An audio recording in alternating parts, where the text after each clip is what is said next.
Hello friends, जय श्री कृष्णा। सिवाय kitchen में आपका स्वागत है। आज हम बनाने वाले हैं खजूर, इमली और गुड़ की चटनी।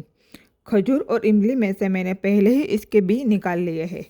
इसके लिए मैंने 1 गिलास पानी के साथ 5 से 6 खजूर और 3 से 4 इमली और हाफ कटोरी गुड़ लिया है। इन सभी चीज़ों को पानी में उबालना है। उबाल जाने के बाद इसमें हम ऐड करेंगे 3 चम्मच काश्मीरी चिली पाउडर और हाफ चम्मच नमक और उसको पकने देंगे।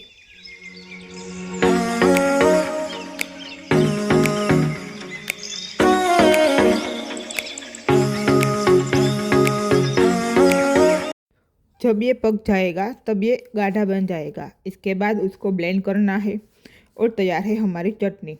इस चटनी को आप प्लास्टिक के डिब्बे में भरकर फ्रीजर में रख दीजिए। 6 महीने तक ये ऐसे ही फ्रेश रहेगी। जब आपको यूज़ करना हो तब उसको बाहर निकाल कर रूम टेम्परेचर पर रखिए। इसके बाद आप चटनी को यूज़ कर सकते हो।